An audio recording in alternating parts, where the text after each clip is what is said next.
हम में से हर बच्चा जब बचपन में सोने जाता है तो माँ जो होती है वो हमेशा उन्हें कोई ना कोई कहानी सुनाया करती है जिससे बच्चे को अच्छी नींद आती है। वो बच्चा सौभाग्यशाली होता है जिसको उसकी माँ सोते वक्त कहानियां सुनाया करती है। जो बच्चा इस तरह की कहानी सुनकर बड़ा होता है वो ज्यादा कल्पनाशील होता है, वो ज्यादा क्रिएटिव होता है।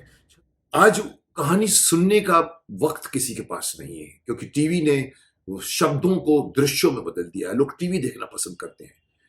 इसलिए आज इस वक्त अगर कोई बंदा इस परंपरा को आगे बढ़ाना चाहता है, मैं उसके साथ हूं।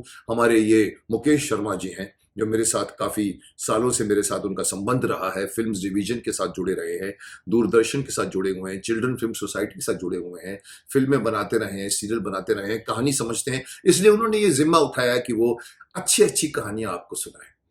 तो मैं चाहूंगा कि आप सभी लोग उनकी, मैंने भी सुनी, मुझे पसंद आई और मैं उन्हें आशीर्वाद देना चाहूंगा कि इस मिशन में वो सक्सेसफुल हुए और आप उन्हें सुनिए और उन्हें विजयी बनाएं।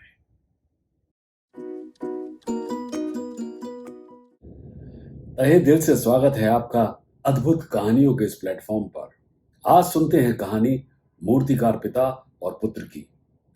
एक बार की बात है, एक गांव में एक युवा मूर्तिकार रहता था जो बहुत ही सुंदर मूर्तियां बनाता था। अपने काम के जरिए वो अच्छा कमा रहा था। उस मूर्तिकार का एक बेटा था।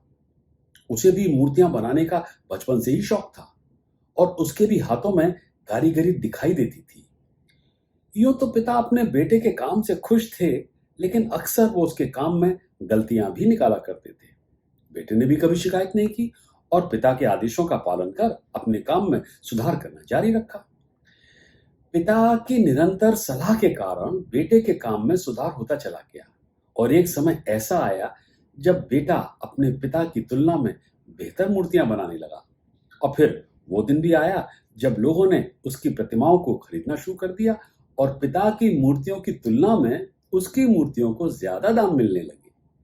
बेटा अब बड़ा हो चुका था और अब वो अपने पिता से बेहतर कमा रहा था, लेकिन उसके पिता ने अपने बेटे के काम में गलतियां सुधारना जारी रखा। मगर अब बेटे को यह पसंद नहीं आ रहा था। वो पिता की बातें सुन तो रहा था और अपनी छोटी छोटी गलतियों का सुधार भी कर रहा था, लेकिन अब वो अपना काम पूरी ईमानदारी से नहीं कर रहा था। और फिर वो दिन आया जब बेटे ने अपना धैर्य खो दिया। वो पिता से बोला, आप मेरी गलतियां निकाल रहे हैं जैसे कि आप बहुत बड़े मूर्तिकार हैं, और यदि ऐसा है तो फिर आपकी मूर्तियों की कीमत मेरी मूर्तियों से अधिक होनी चाहिए। पर ऐसा नहीं है। मुझे नहीं लगता कि अब मुझे आपकी सलाह की कोई आवश्यकता है। मुझे मेरा काम आता है और मेरी मूर्तियां इस बात की गवाह हैं। उस दिन के बाद पिता ने बेटे को सलाह देना बंद कर दिया और उसकी मूर्तियों में गलतियां निकालना भी छोड़ दिया। कुछ महीनों तक बेटा खुश था, लेकिन फिर उसे एहसास हुआ कि अब लोग उसके काम की तारीफ नहीं करते जैसे कि वो पहले करते थे। उसकी मूर्तियों की कीमत भी गिरने लगी। बेटा इसका कारण समझ नहीं पा रहा था, इसलिए एक दिन वो अपने पिता के पास आया और उन्हें अपनी समस्या के बारे में बताया। पिता ने उसकी बातें सुनी मगर कुछ बोले नहीं। तब बेटे ने कहा कि आपको मालूम था कि मेरे साथ ऐसा होने वाला है?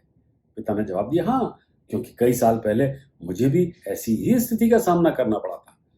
फिर आपने मुझे क्यों नहीं बताया? बेटे ने पूछा।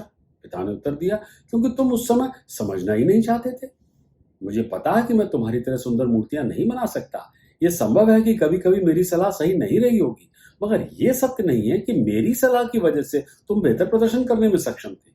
माना कि तुम एक अच्छे शिल्पकार हो, लेकिन जब मैं तुम्हारी मूर्तियों में खामियां दिखाता था तो ये जाहिर करने के लिए कि तुम क्या खुद अपने काम से संतुष्ट हो, और अगर नहीं तो अपने आप को और भी बेहतर बनाने का प्रयास करो। बेहतर काम करने और अपने काम को बेहतर बनाने का दृढ़ संकल्प ही तुम्हारी सफलता का कारण था। लेकिन जब तुम अपने स्वयं के काम से संतुष्ट हो गए और सोचा कि तुम्हारा काम सही है, तो तुम्हारा विकास रुक गया। लोगों ने तुमसे हमेशा बेहतर की उम्मीद की है और यही कारण है कि तुम्हारे काम की अब सराहना नहीं हो रही और तुम्हारी मूर्तियों के दाम भी कम हो गए हैं। बेटे ने अपने पिता की बात सुनी, कुछ देर चुप रहा और फिर बोला, अब मुझे क्या करना चाहिए? पिता ने उत्तर दिया, असंतुष्ट होना सीखो। हमेशा सुधार की गुंजाइश पर ध्यान दो। यही तुम्हें सदैव बेहतर बनाने के लिए प्रेरित करेगी। देखें, क्या सबक दे गई यह अनमोल कहानी? सिर्फ इतना कि अपने कार्यों का बेंचमार्क ऊंचा और सिर्फ ऊंचा करते रहना चाहिए। कभी भी फतेह के बाद ढील नहीं छोड़नी चाहिए। अंग्रेजी में एक कहावत है, it's easy to climb on the top but it's difficult to stay there. एक शिखर पर अगर झंडा गाड़ दिया तो दूसरी उससे भी ऊंची चोटी की तलाश करनी चाहिए। उम्मीद है कहानी पसंद आई होगी। चैनल को सब्सक्राइब जरूर करें अगर अभी तक नहीं किया है, वरना आप भी महरूम रह जाएंगे इन अनोखी कहानियों से।